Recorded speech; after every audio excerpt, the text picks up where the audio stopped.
Bienvenue pour cette vidéo dans laquelle nous allons voir les paramètres de Aunify. Je vais m'intéresser principalement à la partie Source Setup et à la partie Système. Source, ça me permet de déclarer des sources.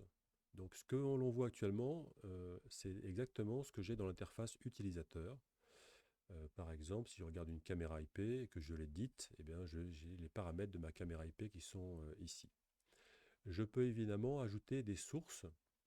Je peux ajouter des applications qui sont installées directement sur le serveur Netpeaks. Je peux créer des cycliques entre les différentes sources. Par exemple, change de source toutes les 5 ou 10 secondes.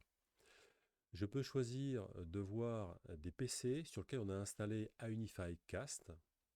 Je peux voir des caméras Genetec, des horloges, des messages, des caméras Milestone, des navigateurs, des sources NDI, des sources RDP, les sources physiquement connectées à mon serveur ou des flux.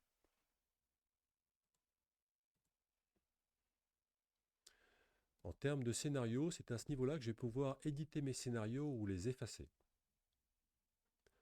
Automation, je peux piloter des appareils externes.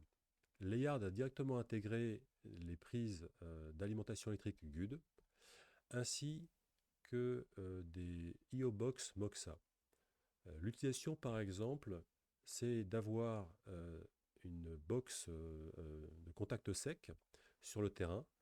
Quand le contact sec est déclenché, ça nous remonte une alarme et cette alarme peuvent être traitées dans notre logiciel pour avoir un scénario. Par exemple, il y a un défaut sur le terrain, la boîte à contact sec repère ce défaut remonte à ce niveau-là et on crée un scénario au niveau du mur d'image. Un exemple classique, c'est la porte s'ouvre dans la salle de contrôle et du coup je souhaite que le scénario change sur le mur d'image pour cacher certaines informations. Les flux, c'est en fait pour créer des événements. Par exemple, à une certaine heure, je veux déclencher quelque chose sur le mur d'image. Et on voit que la liste des événements est importante, hein, donc chaque heure, quotidien, mensuel, je peux écouter une URL, fermer une source. Si jamais une source s'ouvre, je fais quelque chose.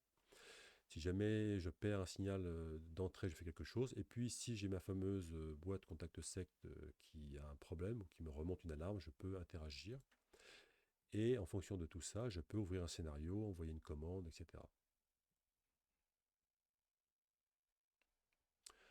À Unify Link, c'est dans le cas où notre logiciel sera piloté par des interfaces externes, par exemple Crestron. Il faut d'abord les déclarer, les autoriser à ce niveau-là. Envoyer une commande, on l'a vu tout à l'heure. Par exemple, si je veux éteindre mon Netpeaks, créer un bouton dans l'interface pour le faire, eh bien, je vais nommer mon bouton et donner la commande nécessaire. L'intégration VMS, donc il existe des plugins Milestone ou Genetec. Si vous êtes familier avec ces deux solutions, vous comprendrez l'utilisation. Et au niveau du système, je vais vous parler de la partie utilisateur. Donc j'ai des utilisateurs que je peux créer moi-même ou je peux simplement aller les chercher via l'Active Directory et des rôles. Un rôle me permet de choisir ce que quelqu'un pourra faire. Par exemple, est-ce qu'il aura le droit de lire les différents scénarios créés? Est-ce qu'il pourra les effacer ou pas? L'intégralité des fonctions de Unify peut être en fait dédiée à un opérateur à ce niveau-là. Une fois que j'ai créé mon rôle, je peux attribuer ce rôle à un utilisateur. Voilà pour une vidéo un peu plus poussée sur les paramètres du logiciel Unify.